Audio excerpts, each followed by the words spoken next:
Hi food lovers, welcome back to పార్దూస్ వంటశాల. ఇవాళ మన వంటశాలలో మరో లంచ్ బాక్స్ రెసిపీ టమాటా రైస్తో మీ ముందుకు వచ్చేసాను. మన కిచెన్లో ఉన్న ఇంగ్రీడియంట్స్తోనే ఈ టమాటా రైస్ ఎలా తయారు చేసుకోవాలో ఈ వీడియోలో తెలుసుకుందాం.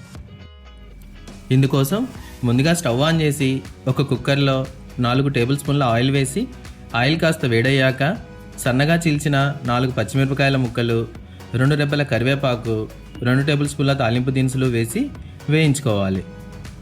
అవి కాస్త వేగాక సన్నగా కట్ చేసుకున్న ఒక పెద్ద ఉల్లిపాయ ముక్కలు, 1 టేబుల్ స్పూన్ అల్లం వెల్లుల్లి పేస్ట్ వేసి 3 నిమిషాల పాటు మగ్గనివ్వండి.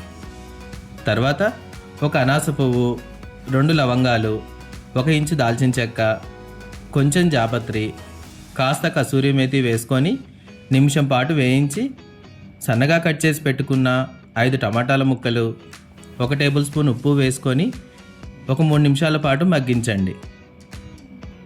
ఇప్పుడు 1 టేబుల్ స్పూన్ కారం వేసి బాగా కలిపి టమాటా ముక్కలు బాగా మగ్గిన తర్వాత ముందుగా కడిగి అరగంట పాటు నానబెట్టుకున్న 4 కప్పుల బియ్యం, 1 టేబుల్ స్పూన్ ధనియాల పొడి, 1 చిన్న కట్ట కొత్తిమీర తరుగు వేసుకొని బాగా కలుపుకొని 8 కప్పుల నీళ్ళు, మరో టేబుల్ స్పూన్ ఉప్పు వేసి ఒకసారి బాగా కలిపి కుక్కర్ మూత పెట్టి 2 విజిల్స్ వచ్చే వరకు ఉడికించుకోవాలి. 2 విజిల్స్ వచ్చిన తర్వాత స్టవ్ ఆఫ్ చేసి ప్రెషర్ అంతా పోయాక ఒక సర్వింగ్ బౌల్లోకి తీసుకొని సర్వ్ చేసుకోవడమే. అంతే అండి, వేడి వేడి టమాటా రైస్ రెడీ. ఈ వీడియో కనుక మీకు నచ్చినట్లయితే లైక్ చేసి అందరికీ షేర్ చేయండి.